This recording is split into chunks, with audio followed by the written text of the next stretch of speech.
PROTO.IO is a mobile app prototyping platform that allows you to create realistic prototypes for your mobile apps. Prototypes support anything that takes place on a mobile device like touch, gestures, animations, and screen transitions. When you build your prototypes, you can run them on the actual device, whether that's a smartphone or a tablet device. And that will allow you to have a realistic experience of what and how your app will look like and work before you go into production. During this presentation, I will show you how you can easily create your own prototypes using PROTO.IO. Before I do that, let me show you what you can actually build with PROTO.IO. This is a prototype of a typical iOS app, like an app for events. And you can see that this prototype includes title bars, tab bars, that you can navigate to different screens, areas that can scroll, animations, transitions that take place when you go back and forth between different screens in your prototype. You can even use some maps.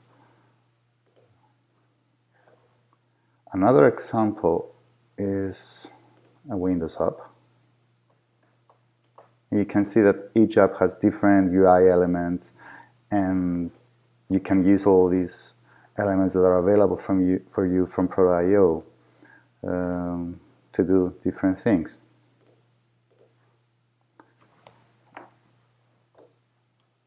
Other things you can use and other things that you can build with PROTO.IO are draggable events. You can actually use rotate functions, or you can drag things horizontally or vertically or to any direction. You can snap things to grids and so on. And you can even create prototypes and simulations of games and show how your menus interact, and can even actually prototype some gameplay of a game.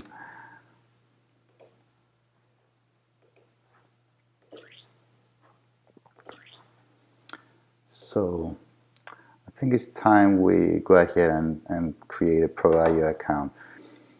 You can sign up for a PROTO.IO account from the sign up page. Each plan has a 15-day trial. Of course, you'll find a coupon code to extend your trial for 2 months during this event.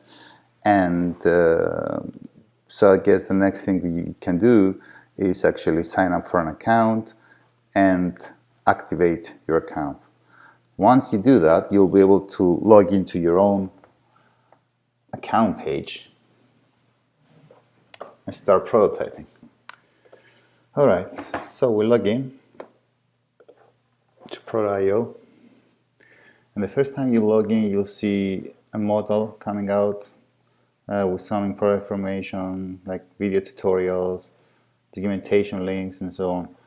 Have in mind that you can always access these from Learner Support and go to our video section where we have video tutorials, forums, and documentation. So the next thing to do is create our first project.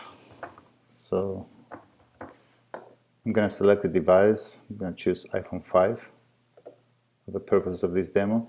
And the default orientation is the default orientation of your app. In this case, I'll say it's portrait. So you create the project and go to editor. All right, this is the main interface where you build your prototypes.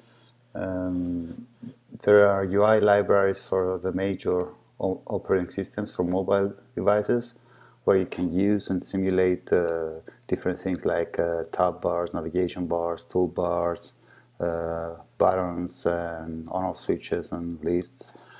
You can simply just drag the UI elements on the screen. By double-clicking the UI element, you can change the title and edit the text, and also you get when you select a UI element on the canvas, you get the size and position properties and different styling properties and any other thing that you can change for this UI element. So you go ahead and build your screens. You can drag images and populate your content of your app. You can also upload your own images and use them throughout your project. And you can build new screens using the screens menu here. So I'm just going to create a new screen, screen 2, and add different content on the screen.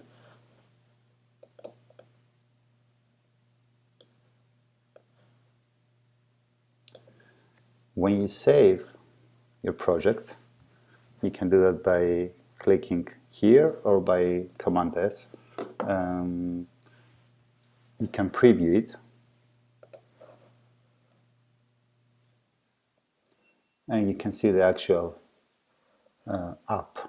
You can change between screens, you can share your screens and add comments for collaboration, and most importantly, you can actually preview this on the actual device, on the mobile device. So you can scan this QR code or visit the same URL, log into your project, and preview it on the iPhone in this case. Here on the left pane, we can click here and expand it. We have the item browser, which is all the items that take place on your canvas, and it's very useful because it allows you to rearrange the items and push them forwards or backwards, which is something that you can do using this tools bar here, which is for alignment and arrangement. And if your screen does not fit, if the canvas of your screen does not fit your actual monitor, you can zoom it so that it fits in order to be able to see the whole canvas. What's important with Proto.IO is not only that you can build your screens like you usually do with the mockup tool, but you can also prototype your screens, meaning that you can create interactions and link screens together using different animations and transitions. So I will create a button here. I'm going to say go to screen 2, and I can just simply use the quick interaction that links to screen 2. By doing that, if I save and preview, I see that when I click here, it goes to screen 2. The same way, you can go to screen 2 and apply interaction on the back element here. Actually, we don't need the done button, so I'm just going to remove it. And I'm going to do a quick interaction on the left button to go back to screen 1. So you save and preview, and this way you can navigate between the two screens. Now, if you want to create more sophisticated interactions, you can actually edit the interaction that was just created by the quick interaction and define properties like transition, slide back, and different other things. So I will simply create 2 transitions, one for slide and one for slide back. So you save and preview, and this works this way. So you can see that you just created 2 transitions and makes your prototype looks more natural and like a real app. So this way you can create multiple screens, create interactions between screens. There are a number of interactions that you can create. We've seen the quick interaction where you can just link to a page, but you can also create a variety of interactions, like, and apply different triggers like touch, gestures, tap, hold, release, swipe left, and all these touch gestures as well as mouse events, and then define the action, which is either go to screen or animate item or play audio, stop audio, video, and all these things are available to you. And this way you can build your project and create interactions between different elements and different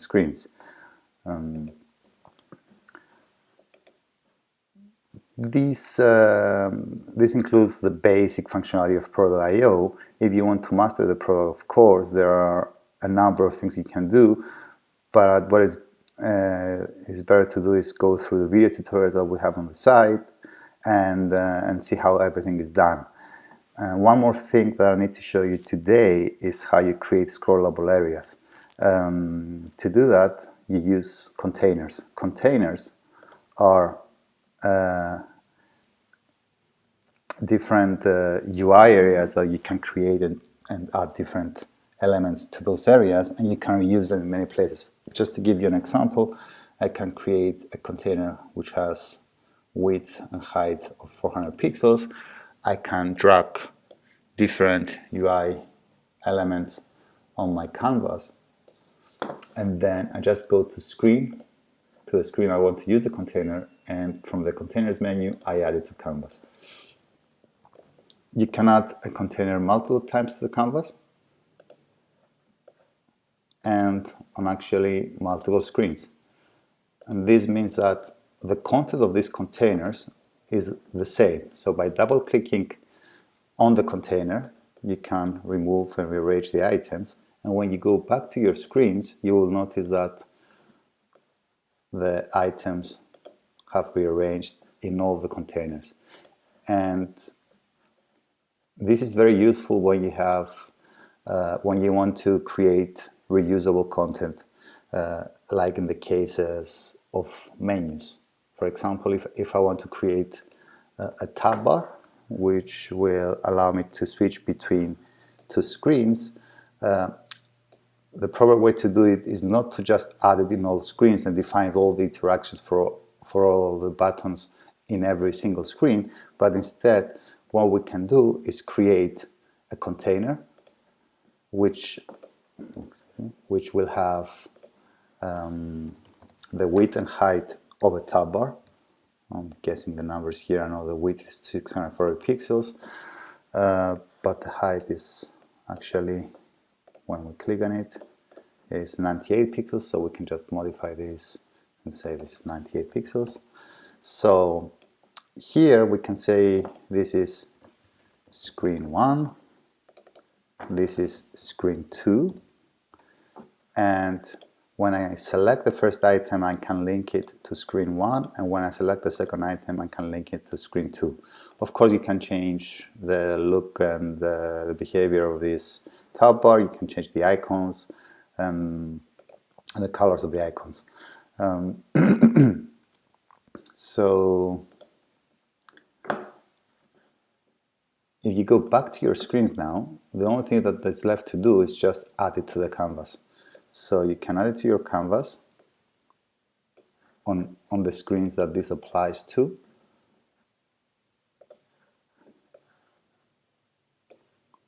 Save your project and preview, and you'll see that you have a different way of navigating between the screens. And the last thing I want to show you is how you can use the same containers for scrollable content. Let's say you have you want to create an area here that people will be able to scroll. So what you can create is you can create a new container. Again, you can define any width and height that you want. I'm just going to define a very long height for this container, and you can drag different content inside your container. And so you can do these things. Just gonna copy paste some placeholders here, and actually what I'm gonna do is I'm gonna change the color of one of these containers so that you see that this scrolls. So I go back to my screen 2, I apply the container to the canvas, I resize and position it to the place that I want to position it. You see that the rest of the content is not visible. So what I do next is that I define this container as scrollable, and it will scroll vertically. So there are a number of properties here. You can treat this as a snap carousel, which means it will only go page by page, or you can allow free scrolling, and you can enable inertia so that you simulate the native iOS inertia when scrolling. We save our project again, and we preview, and go to screen 2, and we can see that this part of the page of our screen is scrollable. And the same scrollable content can be applied in many different places, and you can create multiple scrollable containers and actually create containers within containers and have horizontal containers within scrollable containers and so on. I guess this is what I wanted to show you as a quick introduction to PROTO.IO. Let's see here, you can also find some grid settings, and you can turn off guides and device guides on and off, and you can add your custom guides if you want, so that items will snap on those guides. And here you'll find some documentation and links to keyboard shortcuts, which are always useful. There is no need to go into depth and talk about templates at the moment, or features like variables and advanced interactions. I'm guessing that for the purpose of this event, all the things that you need to do is prototype the layout and perhaps the user interface for your mobile apps, and excuse me, and create the interactions and make the app look as realistic as possible, so that you'll be able to showcase it to your partners, to the judges, and also use this as a template and as a basis for the engineering team to create the actual code for this project. Some other things that you can do, just very briefly, you can export your code to HTML if you like. You can publish it and share it with other people. You can export this to PDF, that will be a PDF document with screenshots of your different screens, and different other things. And there are also components for lists. You can customize them extensively and change the way they look and the way they behave. I guess this concludes my presentation, and I will be on the call with you if you have any questions. I will be glad to answer any questions that you have. Thank you very much.